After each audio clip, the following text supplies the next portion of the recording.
ओम शांति।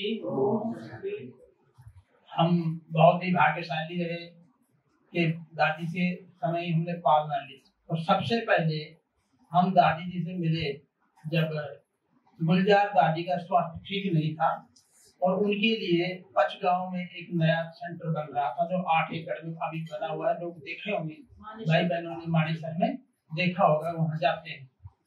तो जब वहां हम गए तो गुलजार दादी बैठी हुई और साथ में प्रकाशमणि दादी भी आई हुई। और हम जैसे बैठे थे तो दादियों की ऐसे कुर्सियां लगी हुई थी और हमें उनके सामने बिल्कुल एक कदम की दूरी पर हम लोग बैठे हुए थे। दादियां से दृष्टि ले रहे थे। तो दादी जो है तो गुलजार दादी हमें टोली दे रही, क्योंकि दादी जी ने कहा था कि टोली आप बीमार हैं, अभी ठीक हो गई हैं, तो आप टोली बांटो।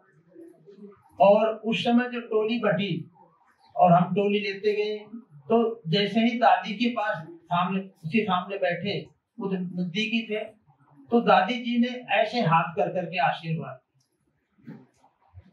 वो आशीर्वाद आज हमें भी अभी तक याद है। और वो जो इतनी मतलब पावरफुल था कि वो आज तक हमारे दिमाग से नहीं निकलता है। तो दादी जी की तो विशेषताएं बहुत हैं और आपने सुनी भी हैं और अभी आगे भी सुनेंगे।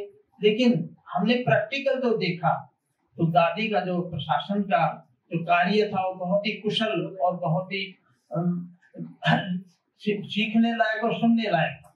विदेशों से आते थे, हम जब माउंट आबू जाते थे तो दादियां खुद अपने हाथों से सौगाते थी, टोली अपने हाथ से खिलाती थी।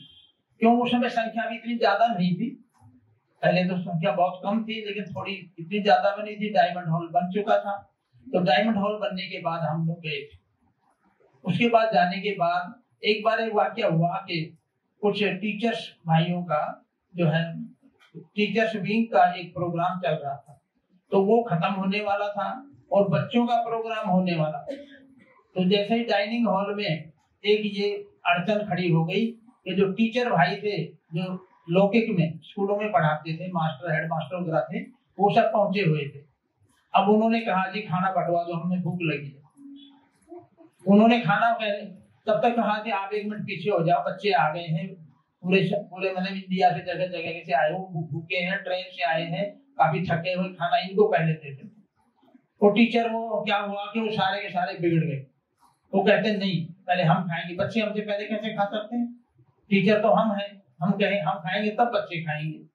ये बात दादी जी के पास पहुंची, तो दादी प्रकाशमणि जी सुनते ही तुरंत वहां पहुंचे। और जैसे ही वहां पहुंचने के बाद उन्होंने देखा तो उन्होंने कहा भाइयों आप टीचर्स हैं, बड़े हैं, अब बच्चे आए हैं, आप इनको खाना खाने दो। वहां भी अड़ गए, कहते नहीं दादी जी पहले हम खाएंगे। दादी जी ने देखा कि इनकी जब ये तो बहुत अड़ के बात कर रहे हैं, तो फिर दादी जी ने बड़े प्यार से उनको समझाया कि देखो ऐसे ऐसे होना चाहिए, बच्चों को तो हम पहले खिलाएंगे, अब बच्चे पहले हैं, बच्चे भूखे भी हैं, दूर से भी आए हैं। इस तरह से फिर वो दादी जी का कहना मानकर सब पीछे आए। मेरे दादी जी का इतना स्वभाव अच्छा और इतनी मतलब ध्यान से और ऐसे समझाते थे प्यार से कि एकदम हम जो आत्मा समझ करके तैयार हो जाए। तो कहने का भाव ये बहुत सारी बातें हैं, दादी की बहुत पालना ली। एक दिन होली का दिन था, वहां पर क्या हुआ, दादी जी ने बोला पिचकारियां लाओ सब, और पिचकारियां दादियों के हाथ में आ गई। बोला आगे आ जाओ, मैं सबसे आगे चला गया। तो पहली पिचकारी दादी जी ने मेरे ऊपर डाली, उसमें खुशबू भरी हुई थी। वो खुशबू आज भी चल रही है और वो खुशबू ऐसी है कि वो हमें जब तक इस दुनिया में रहेंगे तब तक वो खत्म होने वाले नहीं है। तो कहने का भाव ये है कि दादियों की पालना हमने लेकर रखे, हमने वो भाग्य बनाया और दादियों ने वो हमारे ऊपर कृपा करी और वो हमें सिखाया कि आज हम जो है ना वक्त कहाँ से कहाँ पहुंच रहे, चलते जा रहे हैं और बढ़ते ही जा रहे हैं और बढ़ते रहेंगे। तो आप सब भाइयों का बहनों का भी बहुत बहुत धन्यवाद, आपने इतना टाइम दिया, बहुत बहुत धन्यवाद। ओम शांति।